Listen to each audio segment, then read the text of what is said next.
잘생기는 신사분과 아름다우신 숙녀분. 참말로 포스가 남다르네. 오늘 완전 기대된다. 야야, 네가 소개 좀 해봐라. 여기 계신 분들이 모르는 사람이 천지 빛깔이에요. 잠깐만요. 네, 제가요 소개를 드리도록 하겠습니다. 가운데 앉으신 잘생기신 분은요, 방송통신심의위원회 방송분과 최정암 심의위원님이시고요. 옆에는 경북대학교 박선주 교수님이십니다. 박수!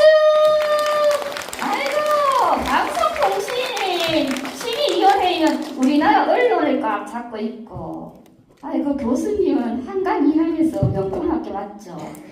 아이고, 전국 명품은 안 되겠습니까? 전국 명문입니다. 아이고, 전국 명문이랍니다. 야야, 네 능력도 좋다. 이래 멋진 분들을 착착 모시고. 사실 제가 섭외를 한 건 아니고요. 저기 계신 우리 김종철 주무관님께서 섭외를 했는데 인사는 제가 받는 걸로 하도록 하겠습니다. 오늘 대구 시민분들을 위해서 정말 유익한 말씀을 하시기 위해서 기꺼이 와주셨습니다. 여러분 박수 부탁드립니다. 네. 위원님부터 자기소개 부탁드립니다.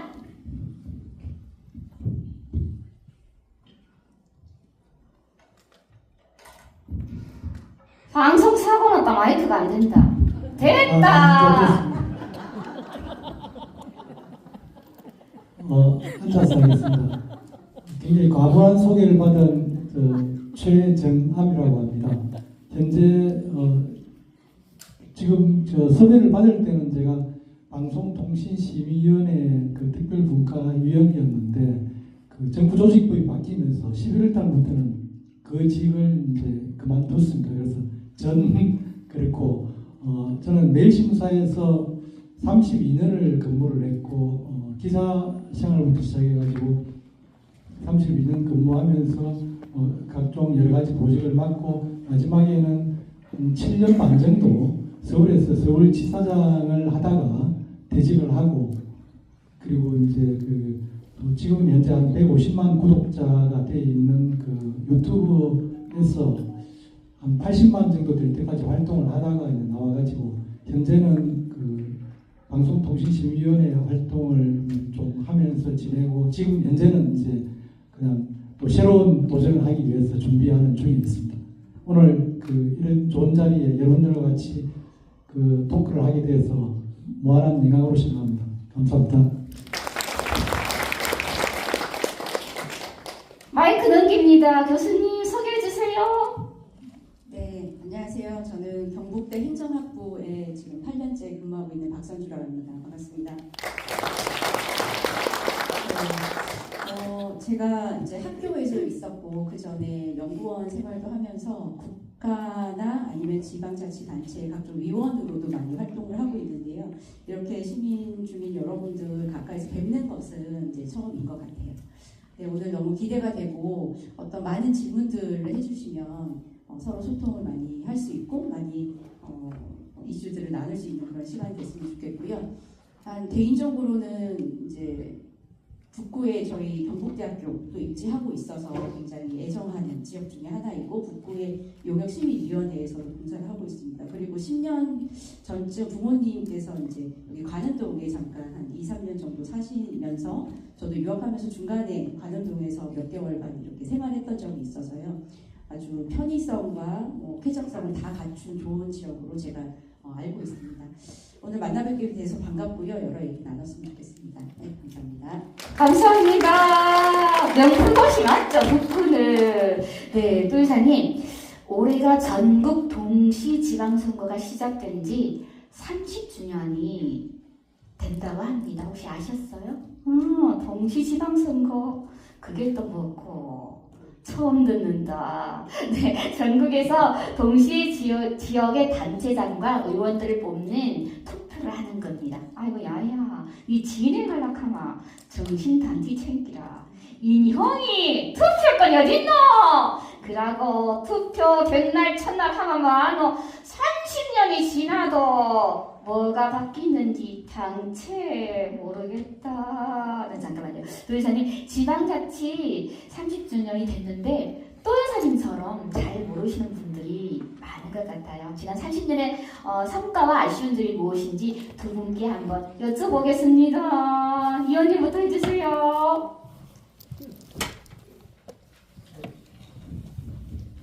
뭐 다들 잘 아시겠지만 지방자치 30주년이 됐는데 실제 이제 동시에 우리가 광역 단체장과 기초단체장, 그다음 광역위원, 기초위원을 뽑는 동시 지방선거는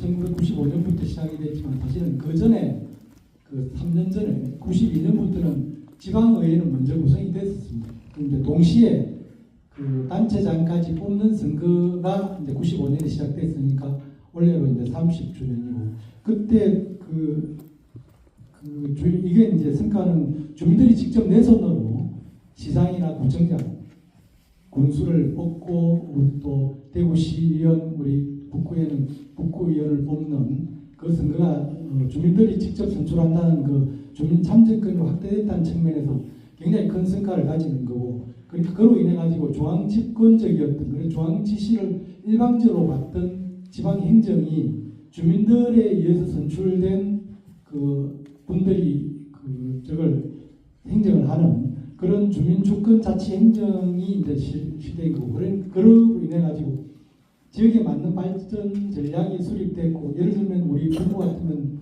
얼마 전에 성황리에 끝난 떡볶이 축제 전국적으로 유명한 그런 축제들도 이제 지자체 차원에서 기획을 하게 된 이런 측면에서 상당히 이제 성과가 있는 거고 그다음 또 이제 이게 4년 주기 선거가 실시되면서 전에는 주민들보다는 사실은 임명권자의 눈치를 보던 그런 관리들 예를 들면 우리 부청장님이든 그다음 또 우리 구의 부회장님이든 지방위원님들 계시지만 이런 분들이 주민 눈치를 안 볼 수 없는 상황으로 가게 된 게 굉장히 큰 성과라고 생각합니다. 그런데 이제 사실 이게 아쉬운 점은 뭐냐면은 이렇게 돼 있기는 하지만 지방정부나 지방의회의 권한이 실제로 굉장히 중앙정부가 아직도 실질적이고 굉장히 자기들만 내놓기 싫은 권력들은 움켜쥐고 있는 이게 굉장히 큰 아쉬운 점이 되어 있습니다. 그 다음에 또 재정으로 지방 재정이 한계가 있기 때문에 실질적으로 하고 싶은 일들을 하지 못하고 중앙정부 예산에 의존하는 구조 재정 자립도가 사실은 대구시만 하더라도 한 45, 6% 정도밖에 안 되기 때문에 이런 부분에서 이제 하지 못하는 이런 아쉬움들이 있고 또 하나는 사실 이제 여러분들도 지금 다들 느끼고 계시겠지만 이게 이제 지역주의의 한계라는 게 있어가지고 대구 경북 같으면 사실은 또 어떤 특정 정당의 인물을 뽑을 수밖에 없는 이런 구조들 강주, 호남 지역도 마찬가지고 여러 가지 이런 부분에서 이거를 어떻게 탈피할 건가 하는 부분들은 굉장히 큰 과제로 남아 있는데 어쨌든 이게 이제 지방자치가 실시되면서 우리 주민들의 의식이 굉장히 확장되고 정치를 보는 눈도 뛰어나고 선출되어 있는 분들이 우리 주민들의 눈치를 보지 않을 수 없는 이 구조는 굉장히 잘 되어 있는 거라고 생각합니다. 박수 부탁드립니다. 네, 교수님 한마디. 네. 방금 최정화 위원님께서 많은 기본적인 설명을 많이 해주셔서요. 저는 조금 덧붙이는 차원에서 말씀드려보겠습니다. 말 그대로 이제 자치가 이제 시작됐다라고 하면 스스로 다스리는 거잖아요. 문제를 스스로 다스리는데 우리가 지방 자치니까 우리 지방의 문제를 지방에 거주하는 주민들이 스스로 다스릴 수 있게 된 거죠. 근데 그게 제도적으로 말씀하신 것처럼 이제 지자체장도 우리가 직접 선출하고 그리고 의원님들도 우리가 직접 선출하는 그런 제도가 30년 전에 이제 확정이 돼서 그때부터 우리가 직접 지자체장과 지자체의회의 의원들을 직접 선출을 이제 하게 됩니다. 근데 그러면 이제 선출하는 우리는 주민들은 주인이에요. 자치를 하는 주인인 거고 구청장님이나 시장님이나 또는 시의원님도 계시지만 주인을 대신해서 이제 뭔가 대의원으로서 이제 대리인으로서 결정을 하고 집행을 하게 되는 거예요. 그래서 주인의 이제 말을 듣게 되는 그런 제도가 확립된 거라고 볼 수가 있고요.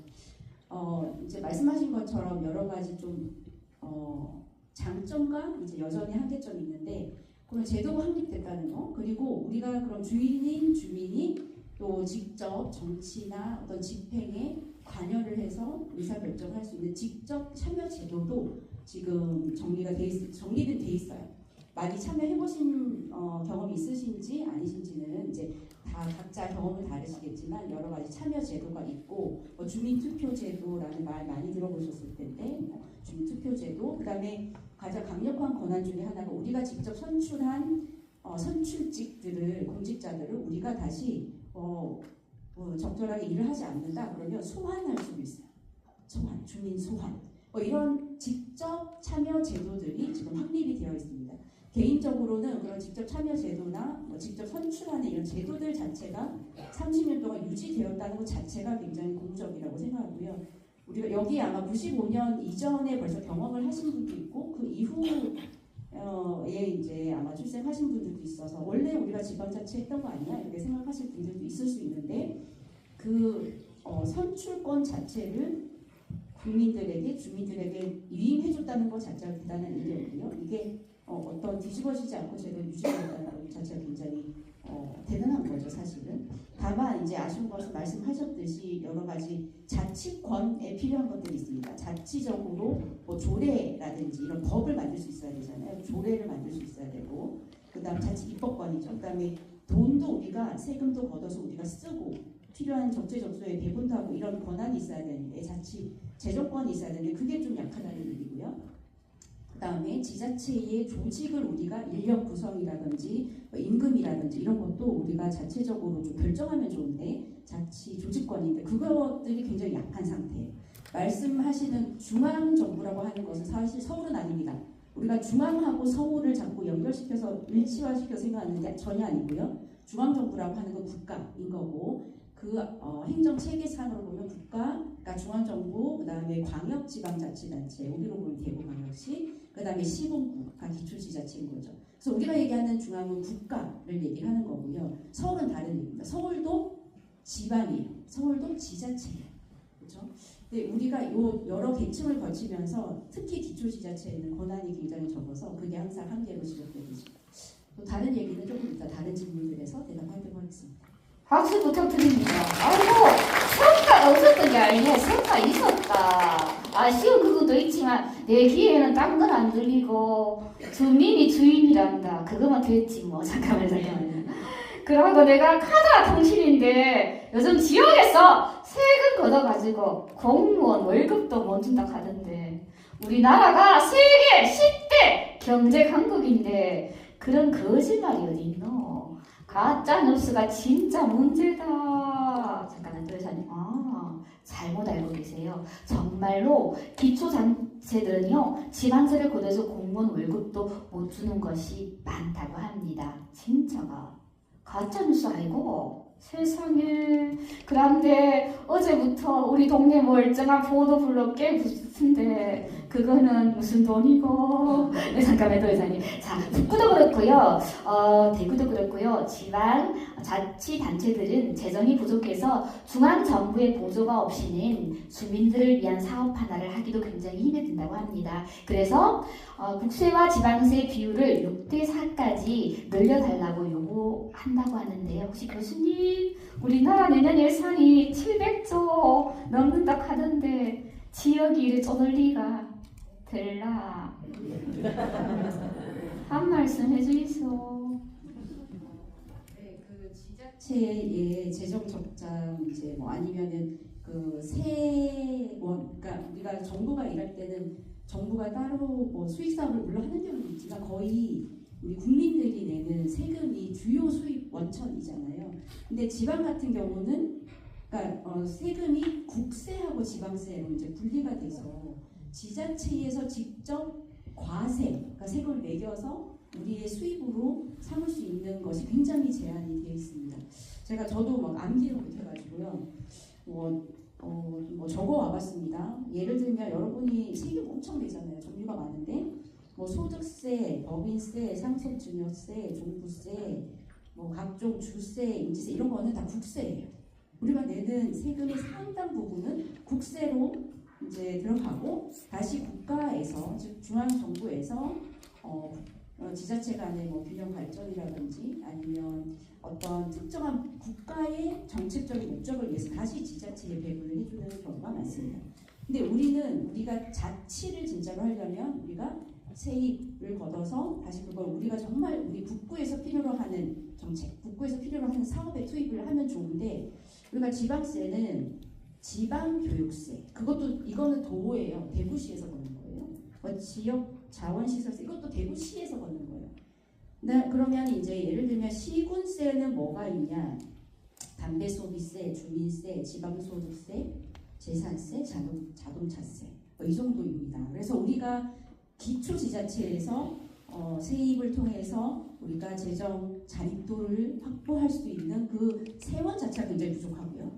근데 그러면 이제 그 지역의 그 시군구의 부의 수준에 따라서 굉장히 이게 차이가 많이 지자체마다 차이가 많이 날 수밖에 없는 상황인 거죠. 근데 간혹 인구가 적거나 아니면은 세금 납부할 여력이 있는 인구가 적거나 뭐 그런 경우는 오히려 재정 자립도가 되게 낮아질 수가 있는 거예요. 그러니까 지방세를 너무 또 많이 올려주면 재정 자립도가 늘어나는 지역도 있지만 또 줄어드는 지역도 있어서 이걸 함부로 이제 조정을 크게는 못하고 있고 조금씩 지방세를 비율을 좀 늘릴 수 있는 여력을 준다든지 그렇게 하고 있습니다. 그런데 우리가 그럼 지금 최근 몇 년 동안 왜 근데 지방이 이렇게 어렵냐? 그 원인 중에 하나는 지방세원이 부족한 거는 예전부터 있던 일이고요. 또 하나는 국세를 걷어서 다시 나눠준다고 했잖아요. 근데 큰 것 중에 하나가 아까 말씀드렸던 뭔가 소득세라든지 아니면 종부세라든지 이런 것들이 있는데 이게 국세 자체가 여러 경기에 영향을 많이 받는 거예요. 나라의 경기가 좋아지지 않으면 국세 자체가 줄어드는 거예요. 그 일정 비율을 내는 거기 때문에 국세가 줄어들면 지방 정부에 나눠줄 돈이 자체가 줄어들어서 최근 한 3년 정도는 지방에 이제 지자체에 나눠주는 그 돈 자체가 많이 줄어들었어요. 그러니까 우리는 지방세도 줄어들었고 고정이 돼 있는 데다가 국세를 걷어서 우리한테 나눠주는 교부금이나 아니면 각종 보조금 같은 것들도 줄어서 굉장히 더 어렵게 되어 있습니다. 근데 개선 방안으로 여러 가지 제한되고 있는 것들의 하나가 이제 우리가 자주 재원을 좀 확충해주자, 즉 지방세를 좀 항목을 바꾸거나 세율을 조금 더 많이 늘릴 수 있도록, 그러니까 탄력적으로 운영할 수 있도록 좀 우리한테 결정권을 좀 달라. 그래서 그 중에 하나가 법인세가 지금 국세로만 들어가고 있어요. 근데 아까 여러 옥삼특 이런 얘기도 나중에 하겠지만 기업은 우리가 많이 유치를 해도 거기서 나오는 법인세로 우리 지자체가 가지지 못하는 구조인 거예요. 근데 그럴 때 그럼 지방 법인세를 우리가 좀 가질 수 있도록 신설해보자. 이런 논의들도 일어나고 있습니다. 네, 요 정도로 할까요? 아이고 참한 사람이 말씀도 억수로 잘하신다. 내 귀에 쏙쏙 박힌다. 북구에 돈이 있어야 국민들이 원하는 사업을 잘할 수 있을 텐데 걱정이다. 우리 또 여사님은 무대이신데도 불구하고 이해를 정말 잘하시는 것 같아요. 이렇게 쉽게 작은 자는 설명하니까 잘 알아먹겠다. 여러분 다 알아들었죠? 네. 그런데 제가 걱정이 있습니다. 또 뭐가 걱정이에요? 우리 손주가 내년에 서울로 대학을 간단다. 내일이 수능인데 잘 발악해야 되나 보지 말아야 되나. 대구를 떠나면 안 되는데 걱정이 많다. 잠깐만요. 많이 서운하시겠어요, 도의사님. 요즘 일자리나 학교 때문에 수도권으로 떠나는 청년들이 억수로 많다. 이러다가 청년들이 대구를 다 떠나면 대구는 늙은이들만 서고 머리가 닳기고 네, 대책을 좀 세워서 의원님 인구 유출이 얼마나 심각한지 당시 대응당한 자치분권 중요성을 인형 따라하듯이 쉽게 설명해 줬어요. 굉장히 어려운 문제인데 지금 우리 지금 포가수를 우리 선생님이 이 허리띠에 메고 있는 게 혹시 뭔지 아십니까? 애기. 문제 알았노. 애기 복대. 제가 보고 그걸 알았는데 제가 얼마 전에 이 복대를 했었거든요. 제가 이제 손자가 한 6개월 정도 됐습니다. 그래서 손자를 본다고 그 며느리가 차고 있는 걸 보니 그게 복대라고 그러더라고요. 그래서 오늘 단번에 알아보겠더라고요. 우리 인구가 줄어드는 와중에 저는 손자를 봤습니다. 아이고 큰일이신가.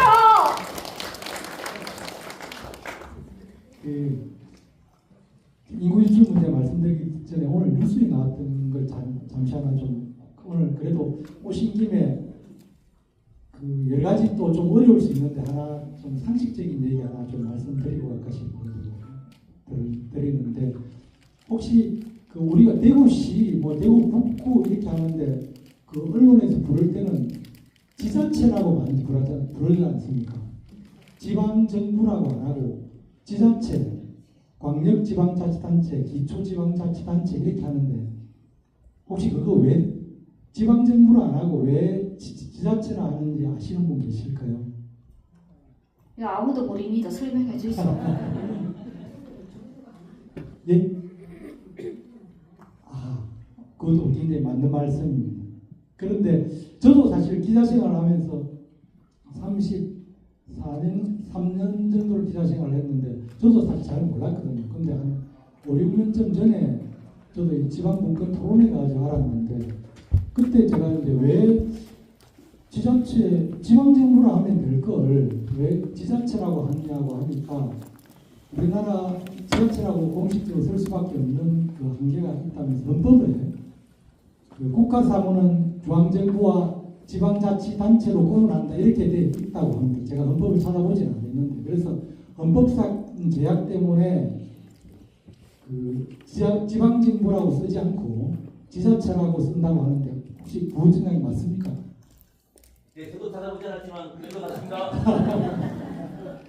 근데 오늘 대통령께서 아마 언급한 게 뉴스로 나왔던데 앞으로 지자체라고 하지 말고 지방정부로 하기로 하자고 그렇게 제안을 하신 것 같더라고요. 그래서 아마 여러 가지 용어가 지금 좀 혼재돼 헌법에 규정이 돼 있어도 그냥 지방정부라 쓰이는 데도 있고 또 여러 가지 관련 행사에 따라 다르게 쓰이긴 하지만 앞으로는 아마 지방정부라고 쓰일 것 같은 생각이 들어서 또 요 오신 김에 그래도 여러분들 이거 하나 알고 가시면 또 남들한테 얘기할 때도 도움이 되겠나 싶어서 말씀드립니다. 고급정보 대방출이다. 고급정보 박수. 인구 감소 문제는 사실 이게 어제 오늘 일도 아니고 우리가 또 대구만의 문제도 아니고 북구만의 문제도 아니고 우리 전국적인 사안이라 가지고 정말 심각한 문제인데 실제 이제 나라 일은 또 나라에서 전국적인 일 나라에서 걱정할 일이고 우리 대구 북구 여기 일을 걱정을 해야 되는데 사실 이제 대구 인구가 너무 많이 감소를 하고 있습니다. 지금 대구 인구가 2015년만 해도 251만 명, 250만 명을 넘겼는데 그게 240만 명대로 떨어진 게 2018년도고 그럼 지금 236만 명, 230만 대로 떨어졌습니다. 그래서 인구 규모로 봐서는 벌써부터 인천에 뒤져가지고 이제 사회도시고 경제력은 사실 광역시 중에서 대구와 광주가 제일 꼴찌 수준에 돼 있는데 그걸 떠나가지고 일단 인구만 가지고도 굉장히 적고 줄어든 추세가 가파른데 특히나 청년 인구의 감소가 눈에 띌 정도 걱정이 되는 그런 상황입니다. 지금 대구시에서 나온 자료를 보니까 20, 30대 청년의 수도권 유출이 최근 10년 동안 2배 이상 증가했고 5대 광역시 중에서 가장 높다고 합니다. 그 정도로 이제 대구의 인구 감소 현상이 심각한 상황이고 그게 이제 왜 그런지는 여러분들도 너무나 잘 알고 계실 겁니다. 그죠? 우리나라의 천대 기업, 이 중에서 수도권의 전대 기업이 86.9%, 비수도권이 13.1%인데 대구에는 이게 전대 기업이 없습니다. 사실은 뭐 기업이라고 할 수 있는 데가 그냥 자회사가 지점, 본부 이런 정도고 실제 우리가 대구에서 제일 큰 기업이 대구은행 말고 뭐 이렇게 눈에 우리 입에 익는 그런 그게 회사가 없다 보니까 이게 뭐 청년들이 일자리가 없으니까 다른 지역으로 갈 수밖에 없는데 수도권 쏠림 현상이 굉장히 심하게 일어나는 거고 그래서 지역 경제가 일어나지 않고는 우리 인구를 늘릴 수 있는 방법이 사실 지금 현재로서는 없고 지방 분권 물론 아무리 좋지만 제일 큰 게 그 경제를 살리는 길이고 근데 경제를 살리는 길이 사실은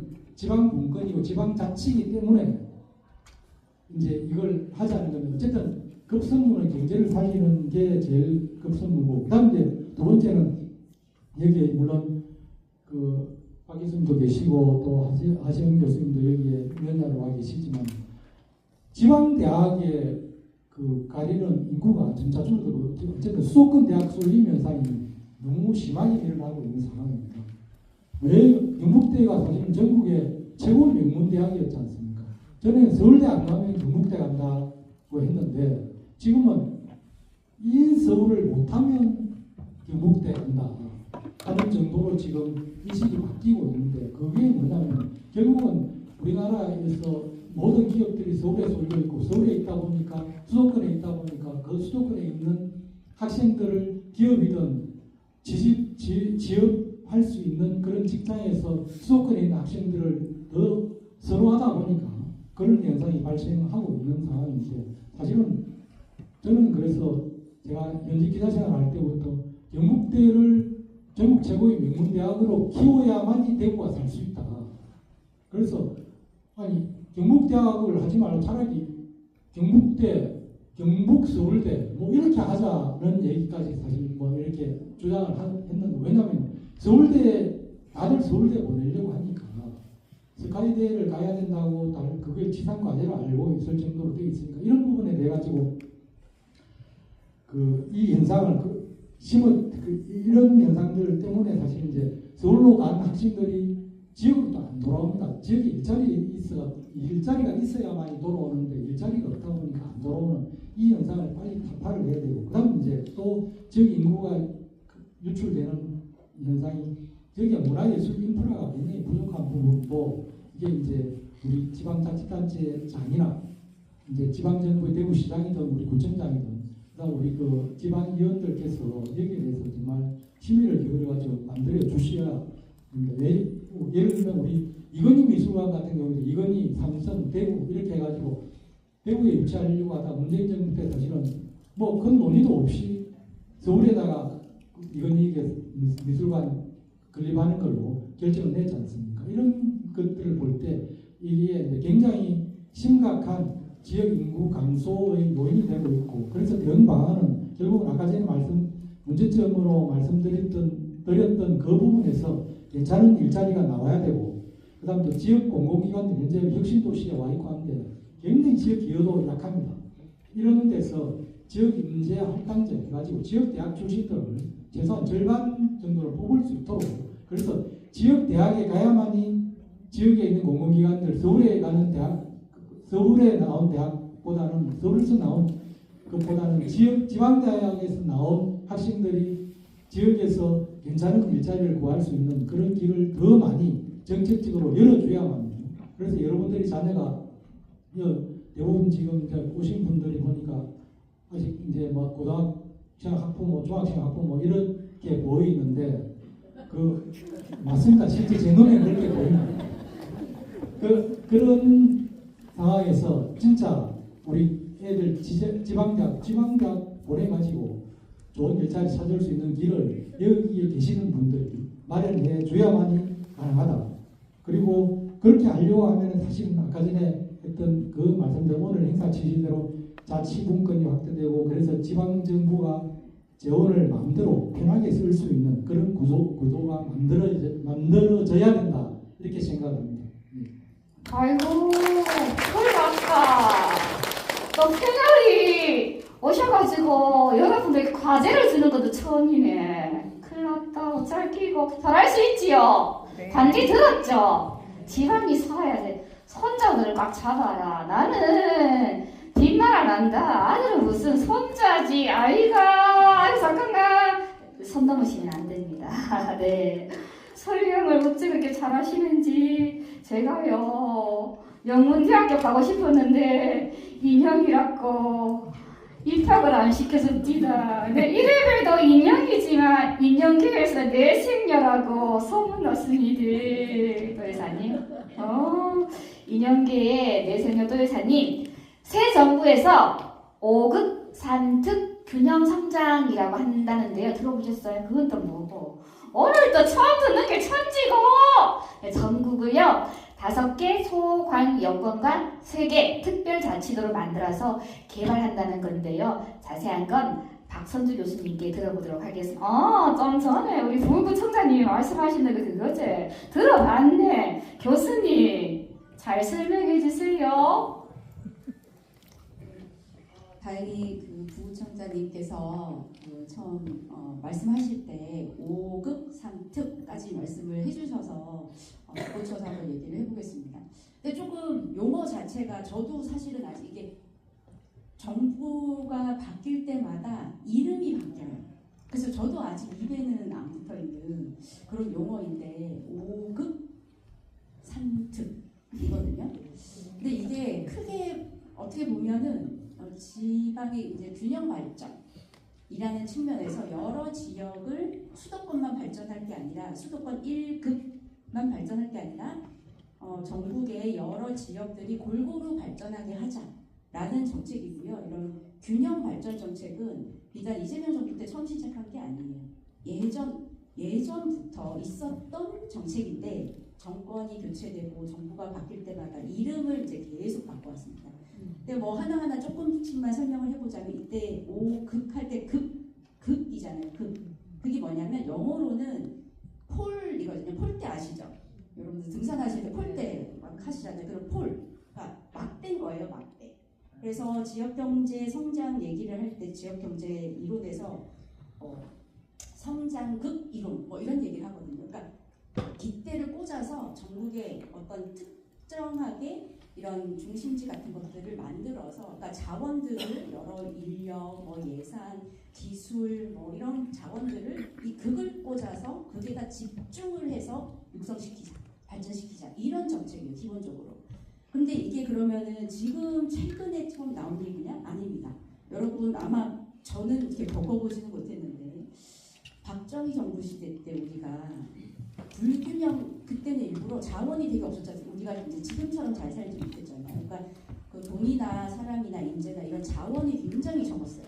근데 이거를 그냥 알아서 기업들이 알아서 성장하게 놔둘 수가 없는 거예요. 우리가 빨리 성장을 하려면 이렇게 극을 만들어서 거기에 자원을 집중시키고 그렇게 성장이 그 지역이 성장을 하면 이게 부가 넘쳐 흐르면 흘러 넘쳐서 낙수 효과라고 하죠. 흘러 넘쳐서 주변 지역이 점점 잘 살게 된다. 이런 이제 정책을 폈고 그때는 이름이 뭐라면 불균형 정책이고 오히려. 그래서 그때 우리 서울, 대전, 대구, 부산 찍고 이게 우리가 서울, 대전, 대구, 부산을 중심으로 고속도로도 깔고 경부선도 깔고 그 다음에 거기를 중심으로 산업을 발전시키는 전략을 폈습니다. 근데 그렇게 하다 보니까 이제 불균형이 발생을 하기 시작했는데 이제 대도시권하고 비대도시권이 나뉘었고요. 근데 그렇게 하다 보면 점점 경쟁력 있는 지역이 생기기 마련인데 그게 모든 인프라 같은 것들이 이제 수도권에 몰리게 된 거예요. 근데 지금은 그러니까 1극이 오히려 돼버린 거죠. 수도권 1극이고 나머지가 다 전 좋아하는 용어는 아닌데 비수도권이라고 통칭이 돼요. 수도권 대 비수도권이 돼버린 거예요. 근데 이게 불균형이 너무 심해지고 너무 1극 체제가 되면 오히려 국가가 성장할 수가 없어요. 그래서 뭐냐면 5극으로 나누자는 얘기예요. 5극 상태잖아요. 그러면 수도권 1극이었는데 지금 깃대를 다시 꽂아서 폴대를 다시 꽂아서 수도권도 하나 들어갑니다.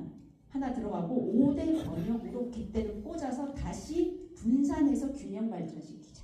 이 얘기인 거고요. 지금 이제 5극에는 수도권, 동남권, 대경권, 중부권, 호남권 이렇게 들어갑니다.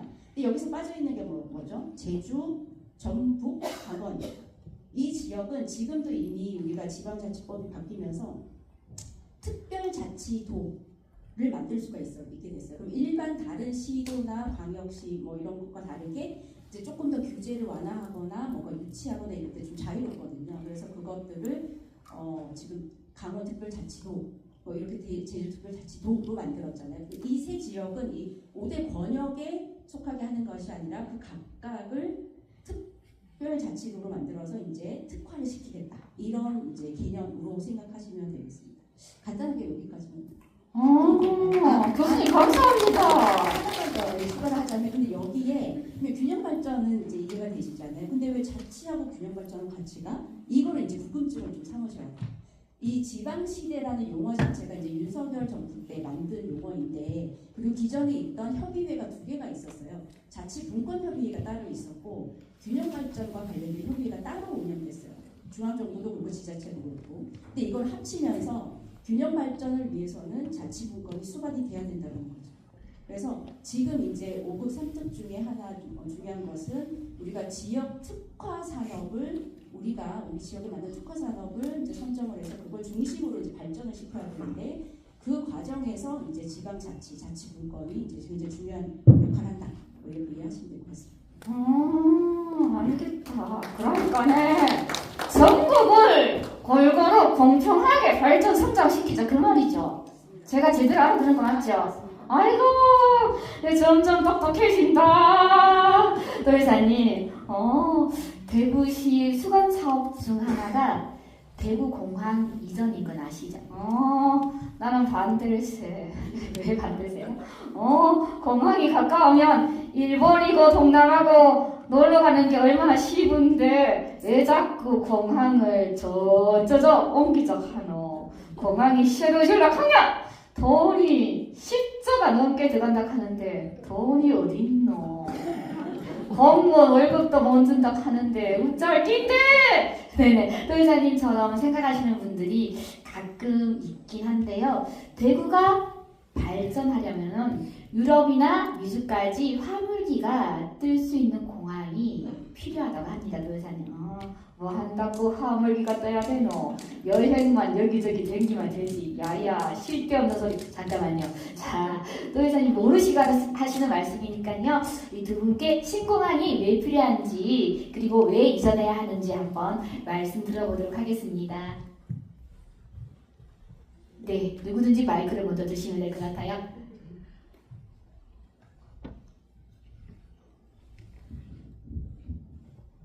지금 대구, 사실 저도 집에서 택시 타면 딱 집에서 나와가지고 대구공항까지 15분 하면 가거든요. 이런 좋은 그 환경이 사실 없는 것 같습니다.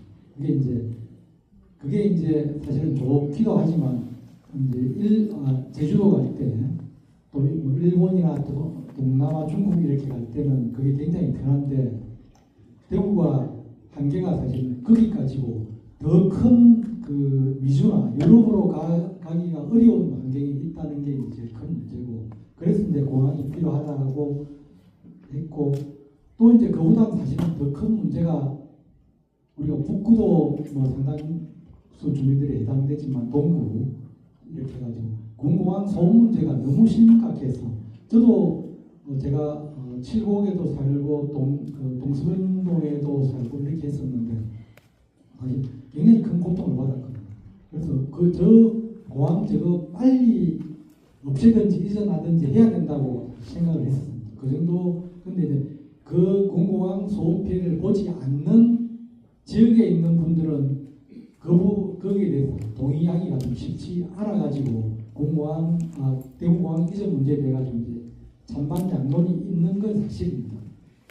근데 이제 지금 어찌 보면 대구공항을 그러면은 그 제주도 가는 공항, 그다음에 일본 가는 공항 말고 좀 더 그 먼 지역으로, 특히나 우리나라가 경제적으로 굉장히 수출로서 무역으로 의존을 해야 되는 미국이나 유럽 같은 경우에는 대구가 직접적으로 갈 수 없고 그렇게 하려고 하다 보면은 인천공항을 통해서 가야 되기 때문에 대구에서 인천공항까지 접근성이 사실은 굉장히 제주도보다도 더 먼 지역이 대구입니다. 저도 가보려고 하니까 기본적으로 4시간은 잡아야만 가는 그걸 타파하기 위해서 이제 공항 이전 문제를 가지고 얘기를 하는데 실제 대구 공항은 국제공항이지만 군공항에 후살이 하는 공항이지 않습니까? 그래서 이제 대구시하고 경상북도와 같이 해가지고 지역에서 옮기려고 했던 거고 그 다음 이제 두 번째는 심각한 전투기 소음 좀 전에 말씀드렸다시피 그리고 이제 짧은 활주로 이게 이제 대구에 지금 2.7km 돼 있다 보니까 중대형기가 뜨지 못하는 그런 상황이고 그래서 먼 지역으로 가지 못하는 그런 한계가 있습니다. 그래서 이제 그 공항 이전 문제가 나오고 특히 이제 커플 타임이라 해가지고 항공기가 이착륙이 금지되는 시간 그게 이제 대구에는 5시간인데 전국 공항에서 대구가 제일 짧은 시간에 있기는 하거든요. 인천공항하고 인천국제공항, 제주국제공항만 커플 타임이 그 24시간 비행기가 뜨고 내릴 수 있는 지역이 있고 대구는 이제 5시간대 있는데 근데 이제 그 소음 피해를 당하는 주민들은 이 시간을 더 늘려야 된다 이렇게 얘기를 하고 있습니다. 근데 대구공항이 활성화되려고 하면 비행기가 24시간 이착륙하거나 그렇지 않으면 커플 타임이 최소한 지금 안 그러면 좀 더 짧게 해가지고 많은 이용객들이 밤낮으로 공항을 이용을 해야 되는데 이런 게 안 되다 보니까 이제 대구공항을 이전하자 하는 논의가 됐던 거고 그 이제 지역 발전에는 사실은 공항이 필수적인데 뭐 좀 또 아마 박선주 교수님께서도 또 설명을 저보다 더 깊이 아시니까 설명해 드리겠지만 세계 유수의 도시들 중에서 공항이 국제공항이 없는 도시가 없습니다. 대구공항처럼 작은 이거 말고 좀 더 큰 규모의 공항들이 다들 있기 때문에 대구가 경쟁력 있는 도시가 되기 위해서는 반드시 공항이 필요하다, 국제공항이 필요하다. 근데 이제 군사 일각에서는 군사공항만 이전하면 되지 않느냐, 민간공항은 놔두고 하는데 솔직히 전투기 소음 피해가 엄청난 그 공항을 그럼 어느 지역에서 받으려고 하겠습니까? 그래도 민간공항까지 이제 끼워줘야 받으려고 하고 그래서 이제 지금 현재 의성하고 군이 그 지역에 이제 공항을 이전하려고 뭐 그렇게 돼 있고 논의가 진행돼 있는 상태에서 지금은 약간 답보 상태이긴 한데 근데 왜 그러냐면은 결국은 지구대 양녀라는 이 방식 결국 우리가 대구시에서 공항을 이전해주고 이전해주는 그 건설 비용을 대구시가 부담을 하고 그 대구공항 부지를 팔아서 부동산 개발을 해서 그 비용 가지고 충당을 하고 대신에 민간공항은 국가재정으로 건설하는 그래서 총 한 14조 원 정도 되는 건설 비용 중에서 군사공항 건설 비용이 한 12조 가까이 되고 11, 2조 정도 되고 나머지인데 대구시가 사실은 11, 2조를 부담을 해야 되는데 지금 현재 있는 상태에서는 그 절대 불가능한 상태에서 첫 번째는 부동산 경기가 너무 안 좋고 그다음 부동산 경기가 진짜 좋다 하더라도 저기는 아파트 지으면 안 되고 대구의 뭔가 발전 동력이 되는 기업을 유치하든 연구소를 유치하든 안 그러면 세계적인 놀이공원이든 뭐 이런 걸 유치를 해가지고 대구가 발전해야 되는데 실제 대구에 그렇게 투자를 할 수 있는 그런 자본인이나 주체가 없는 상태에서 결국 국가 재정이 투입이 돼야 됩니다. 일각에서는 대구시에서도 뭐 지금 공자기금 투입하면 되지 않느냐 하는데 그게 불가능하지만 설사 가능하다 하더라도 이자가 2%입니다. 2%면 10조만 해도 연간 이자 부담액 2천억인데 그 2천억 대구시 재정 저게 예산이 일반에 한 2조 정도 될 겁니다. 아마. 그런 상태 2천억은 이거는 대구 다른 사업을 하지 말라는 거와 똑같거든요. 그래서 반드시 국가 재정이 투입이 돼 가지고 대구공항 이전 사업이 진행이 돼야 된다. 이게 이제 대구의 절실한 과제인데 얼마 전에 이재명 대통령께서 대구에 오셔가지고 그 국가가 부담하는 문제에 대해서 어쨌든 운을 떼서니까 운을 뗀 그 부분에 대해 가지고 이제는 우리 시민들이 힘을 모아가지고 공항 이전을 안 할 것 같으면 모를까? 이왕 한다면 국가 재정으로 국가가 건설한 부산 가덕도 신공항처럼 국가 공항으로 건설해야만 되는 그거를 시민들이 힘을 모아서 지혜를 모아서 그 건설해 나가는 게 반드시 필요하다. 대구 발전을 위해서는 공항은 반드시 있어야 되고 지금 현재 있는 대구 공항만 가지고는 제주도 일본밖에 못 가니까 그러면 좀 더 멀리 갈 수 있는 공항을 만들어야 되고 그러면 어떻게 만들 것이냐 할 때에 현재 있는 방식, 기존의 양대 방식, 공장이금 투입하는 방식 가지고는 저는 불가능하다는 생각이 듭니다. 그래서 그렇게 안 되려고 하면 결국은 안 되려고 하면 국가 재정 투입해야 된다. 이거를 강력하게 요구하고 그래서 또 그 민주당이 집권 여당이든 정부든 그걸 또 해줄 수 있도록 우리 시민들도 좀 더 지혜롭게 대처하는 방법도 강구를 해야 되고 하다는 생각이 듭니다. 이상입니다. 아이고, 제가 생각이 바뀌었어요. 찬성합니다. 그런데 넘어야 될 산이 진짜 많네. 시민들의 참여와 지혜가 필요하다니까 힘 모아주실 거죠? 네. 좋아요. 우리 박선주 교수님 한마디 부탁드립니다. 개인적인 얘기 좀 해볼게요. 제가 이제 한 2년 전에 결혼을 이제 해서 대구에서 결혼했어요. 제가 원래 고향은 상주고 외가가 대구고 결혼식을 여기 대구에서 하면서 신혼여행을 여기 대구 공항에서 비행기 타고 제주도를 다녀왔거든요. 근데 처음에 이제 신부가 운전한다고 했을 때 그냥 그러니까 저희 집이 다 여기 이제 지금 부모님도 계시고 한데 이제 소식이 공공항 그냥 다 이전 이제 한대라고 했을 때 저도 그냥 개인 입장에서 왜 막 그랬어요.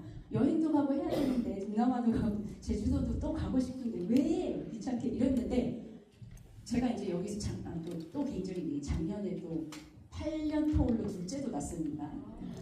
저는 그러니까 상주에서 자라고 서울 가서 공부하고 다시 대구 또 와서 정착하고 또 아이도 둘째도 또 대구이기 때문에 제가 낳은 것 같아요. 서울에서 만약에 직장생활 계속했으면 안 나왔을 것 같아요. 어쨌든 생각을 조금 더 길게 해봤어요. 여기 계속 정착하고 살 텐데 인천이 고향이고 서울에서 대학 나온 남편도 이제 데려왔어요. 그래서 결국은 이제 저희도 완전 여기 정착을 해버렸어요.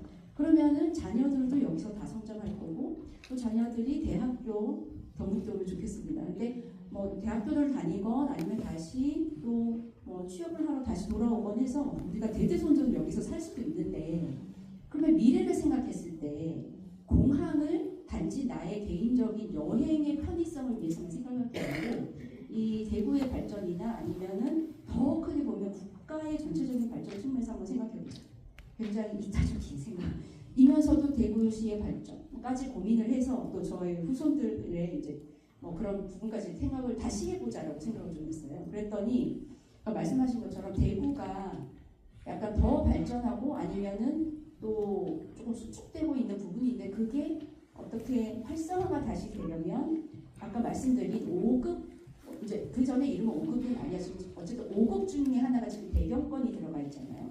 대구 혼자만은 발전을 못하는 거예요. 대구 경북이 광역 권역으로서 이제 발전을 해야 되고 광역 권역으로서 발전할 때 아까 특화 산업을 발전시킨다고 했잖아요. 근데 특화 산업 중에 대구 5대 산업은 지금 미래 모빌리티, 반도체, 로봇, 헬스케어, AI, 빅데이터, 블록체인 이런 식으로 우리가 정해서 엄청 우리가 체감은 안 되지만 그 분야의 산업 부분이나 기술 부분을 굉장히 발전시키려고 노력을 많이 하고 있고 어느 정도 성과가 나고 있거든요. 근데 이 부분이 우리가 이 대구 딱 그 행정구역 안에서 발전될 수 있는 게 아니에요. 물류라든지 이런 부분들이 교류가 타 지역이나 심지어 다른 국제적인 글로벌하게 네트워크가 있어야 이게 발전을 더 할 수가 있는 거예요. 그러려면 자재를 수입하건 아니면 생산품을 수출을 하건 이 물류를 하려면 때 우리가 말씀하신 것처럼 내륙 지역이 있다 보니까 한계가 있어요. 윤도로밖에 지금 수송이 안 되는 거예요. 근데 이전을 해서 거기를 물류까지 만들 수 있으면 사실 이제 공항이 자기 혼자 있는 게 아니라 공항 근처에 물류센터도 만들 거고요. 그 다음에 다른 철도라든지 이런 것과 다 연계를 할 계획이 있습니다. 그렇게 되면 우리가 글로벌리 뻗어나갈 수도 있고 또 글로벌 기업들이 우리가 입지를 할 수도 있고 그렇구나. 설득력이 좀 있다. 그런 생각을 이제 하게 됐고요. 그러면 산업하고 같이 생각해야 되고 대신 우리는 주민 입장에서 약간 불편할 수 있잖아요. 관광 가야 되고 불편할 수 있잖아요. 우리가 또 요구할 것 중에 하나는 오케이 이런 것들을 생각해서 국가의 재정 지원이 필요한 건 사실입니다. 지금 우리 상황에서는요. 국가 재정 지원을 이끌어내면서도 우리 편의성도 이제 추구를 하려면 그럼 이전한 그 TK 공항하고 우리 대구 각 지역들하고가 또 직통으로 연결되는 부분도 마련해 달라고 지자체하고 국가에게 같이 요구해야 됩니다. 뭐 여러 차원에서 생각해 보시면 일리가 있다라는 생각이 아마 드실 것 같습니다. 그리고 주민 여러분이 나하랑 별로 상관없는데 같은 데가 아니에요. 현재 세대뿐만 아니라 미래 세대를 생각하면 조금 더 심각하게 진지하게 나와 연계되어 있다는 것을 생각하실 수 있을 것 같습니다. 아이고, 미래 세대를 위해서 우리가 해야 할 일이 많습니다. 우리가 물려주시도. 잠깐만요. 그런데 두 분 말씀을 너무 사실하시고 내가 듣다가 홀딱 빠져가지고 그냥 시간 가는 줄 몰랐는데 마무리할까요? 질문을 받을까요? 질문할 사람 있을라? 질문을 한다는 거는 잘한다는 것과 질문 안 하면 다 잘하는 건데 질문하실 분 손 들어보세요. 방송 분량이 한 10분 남았습니다. 네, 마이크 전달해 주세요. 예, 국고위원 서울입니다.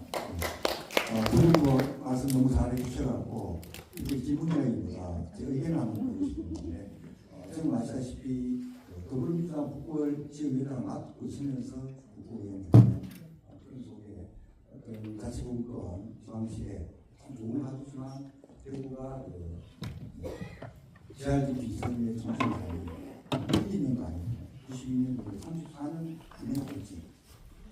충분히 이야기해 보시고 우리 지금 정부에서 이야기하는 3P에 대해서 잘 설명도 해주셨고 불구하고 어떻게 보면 대구가 미래 지방시대를 위해서 살겠냐 신정부 부산에는 모여고 하고 하는데 대구의 문제를 이야기하면 꼭 대구만 시소문입니다.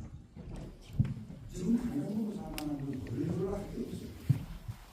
그리고 우리가 이야기하는 건 가장 늦게 끌어 왜 수술하는 이야기 계속 들리는 게 대구항과 시소문이에요.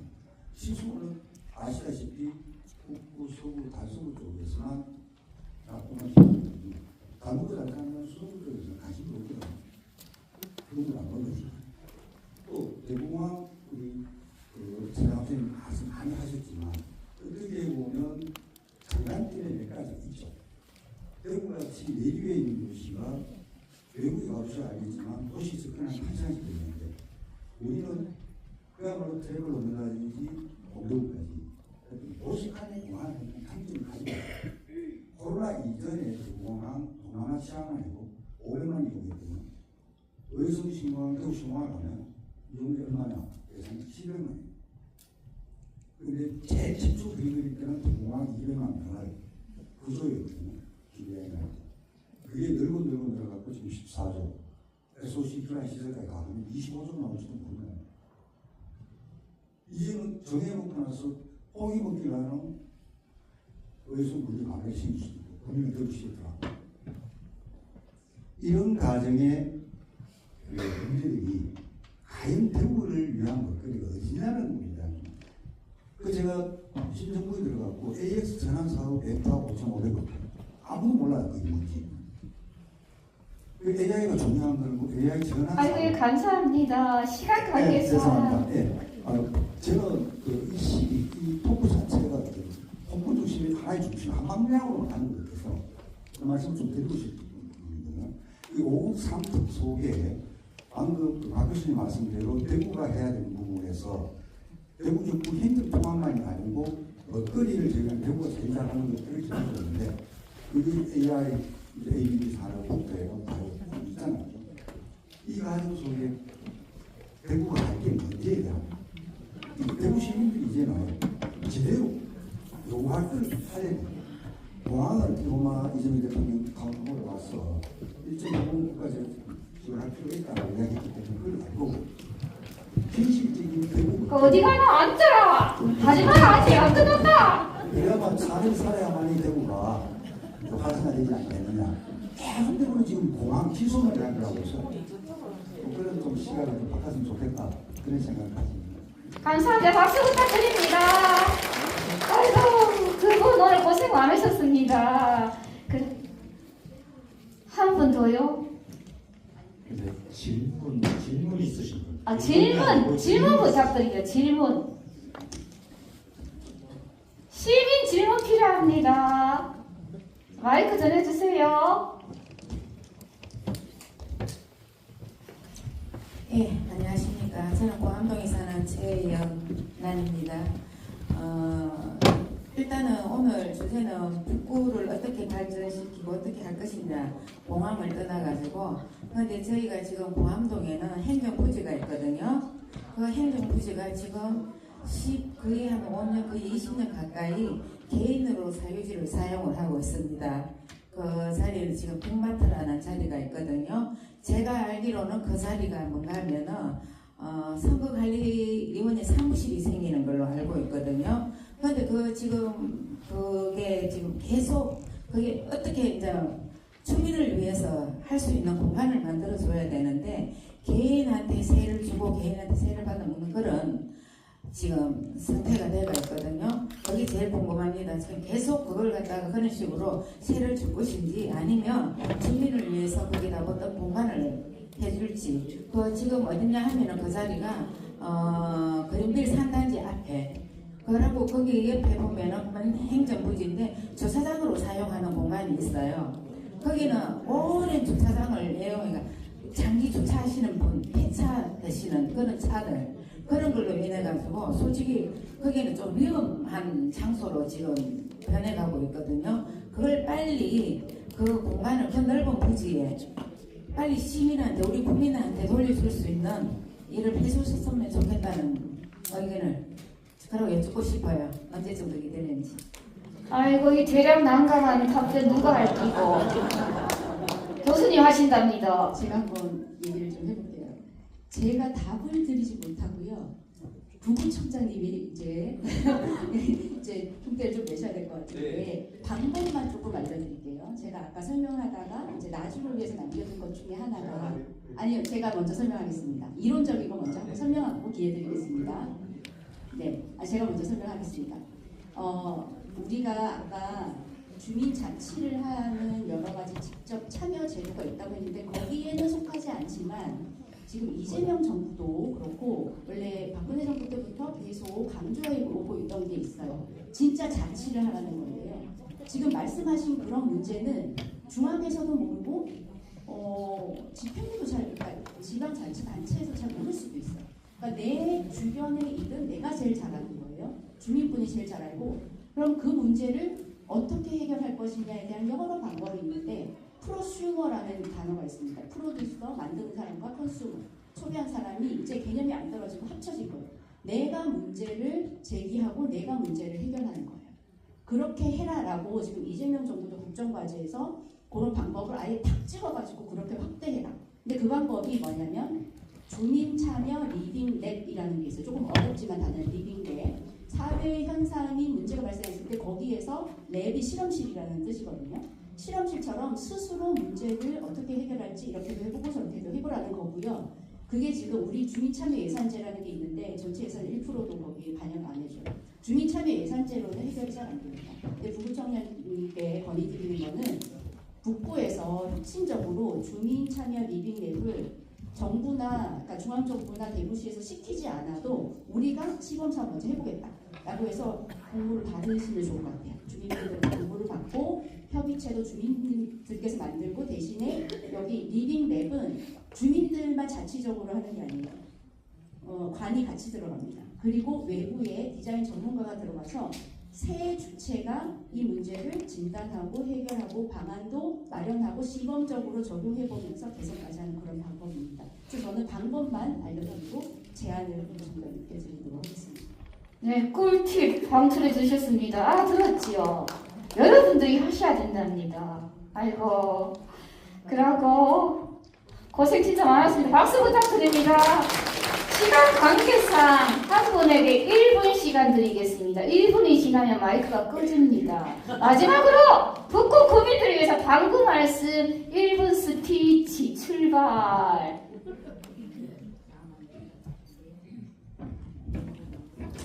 재미없는 얘기 끝까지 들어주시면 감사하고, 사실은 저는 이런 행사에서 이 마지막까지 이렇게 많이 남아 계실 줄은 모르고 있었는데 진짜 너무 끝까지 남아주셔서 감사합니다. 마지막은 하나만 당부드리면, 좀 전에 말씀드렸던 공공학 문제든 어쨌든 지역 교육 발전, 지역 대학을 우수하게 만들고 이 지역의 인구를 늘리고 하는 그거는 정말 이제 지역 경제가 살아나야 되고, 지역 경제가 살아나려고 하면은 현재 이 자리에 계신 분들이 중앙정부,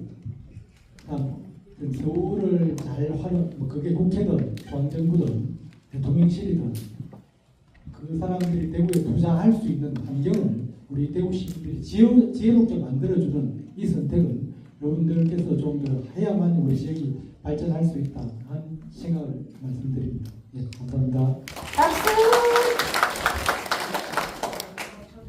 너무 이제 즐거운 시간 가져서 감사드리고요. 남은 55초 중에 반반을 아까 말씀하신 내용이 있었는데 저 때문에 못하셔서 고 의원님하고 부처님께 반반씩. 그래도 부구청장님 제 시간을 제가 드리도록 하겠습니다. 네, 아까 전에 질문하신 거는 거기가 흔히 나오는 행정타운 부지는 대구 식당이고 거기는 어떻게 설치에 대해서 대구시가 아직까지 결정되지 않았고 뭐 매각이 있었지만 결정된 바가 없고요. 아까 말씀하신 마트 자리는 이게 국가 소유의 땅이고 현재 그 자산관리공사라는 탱코라는 데서 관리하고 있는데 이게 아마 내년까지 이렇게 대구 계약에 따라서 그 마트에서 쓰고 있는데 아마 그 계약이 끝나고 난 다음에 이제 국가 땅이기 때문에 국가 어디에 쓸지에 대해서는 뭐 여기 뭐 구의원도 계시지만 저희 부의원님, 시의원님, 국회의원님 중에서 우리 지역에 도움되는 방향으로 사용해 달라고 저희도 계속 건의하도록 하겠습니다. 여기 세밀하게 조사를 되면 20년이나 하는 기간을 자기들이 소유를 하게 되면 먼저 기차를 받을 수 있는 그게 된다고 하더라고요. 그러니까 그게 네, 그거는 그래서 이제 저희들이 한번 다 해서 네, 알겠습니다. 아이고 감사합니다. 끝까지 남아주셔서 감사하고요. 여러분들을 위해서 마지막으로 내 사랑을 받아도